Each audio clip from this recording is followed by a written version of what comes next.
এই জন্য বুদ্ধিমানের কাজ হলো জুমার দিন যখন আসবে বন্ধু, সব কাজ কমপ্লিট করে তুমি মসজিদে চলে যাও, যেন তোমার পিছু টান না থাকে। বলে কেন? আমাদের দোষের কিন্তু বন্ধু শেষ নাই। জুমার দিনে মুসল্লিরা যায় সবার পরে এবং বের হয়, ইমাম সাহেব যখন ডানে বামে সালাম ফেরায়, মনে হয় যেন বন্ধু বিশ্বযুদ্ধ শুরু হয়ে গেছে, কার আগে কে রে বার হয়ে যাবে। অথচ আমার নবীর আদর্শ নিয়ে আমি আজকে ওয়াজ করছি বন্ধু, ডিস্টার্ব ডোন্ট ডিস্টার্ব মি। তোমরা আমি বললে আওয়াজ দিবে, নয়তো চুপ করে আলোচনা শুনবে, কারণ আজকের সময় অত্যন্ত গুরুত্বপূর্ণ।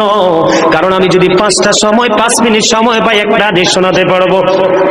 হয়তো বা এই একটা হাদিসে আপনাদের কারো না কারো হৃদয়ে ছুঁয়ে যেতে পারে, আর এটাই আপনার জীবনের জন্য, হেদায়েতের জন্য যথেষ্ট হতে পারে। বন্ধু, মুসল্লিরা যায় রে সবার পরে, বের হয়ে আসে সবার আগে, এটা মুসলমানের কখনো চরিত্র হতে পারে না, তাকওয়া সম্পূর্ণ ব্যক্তির আদর্শ কখনো হতে পারে না। হাদিস শরীফ খুলে দেখি বন্ধু, আমার নবী বলেছেন, রে আমার উম্মত, জুমার দিন সাইয়্যিদুল আইয়াম, সব দিনের চাইতে শ্রেষ্ঠ। ঈদুল ফিতর, ঈদুল আজহার দিনের চাইতেও দামি। এই জুমার দিনের ফজিলত বরকত নিয়ে আলোচনা করলে বন্ধু রাত একটাই কভার করা যাবে না, এত বরকত এই জুমার দিনের। আমার নবী বলেছে, উম্মতের দল, জুমার দিনে কেউ যদি সবার আগে মসজিদে যায় আর সবার পরে যদি কেউ মসজিদ থেকে বের হয়, আপনি যাবেন, সবার আগে যাওয়ার আগে সুন্দর করে গোসল করবেন, উত্তম জামা, নতুন জামা পরবেন, আতর গোলাপ লাগাবেন। আপনি রাস্তা দিয়ে হেঁটে গেলে মানুষ যেন বলতে পারে যে মসজিদের মুসল্লি হেঁটে যায়। আর চারপাশ বন্ধু সুঘ্রাণে মুখরিত হয়ে যাবে।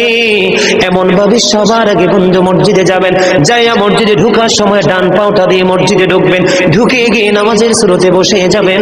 বসে যখন আপনি আল্লাহর ইবাদত করতে করতে করতে করতে সব মুসল্লি বন্ধু বের হয়ে যাচ্ছে, আপনারা তাড়াহুড়া করার দরকার নেই, কারণ মনে রাখতে হবে, আসছি সবাই যেমনি একা একা, আবার যাব একা একা, হিসাবও দিতে হবে একা একা। পৃথিবীর সব মানুষ পর হয়ে গেলেও আমার কোনো সমস্যা নেই, আমার আল্লাহ এবং নবী আমার আপন হলে আই এম ভেরি সাকসেস।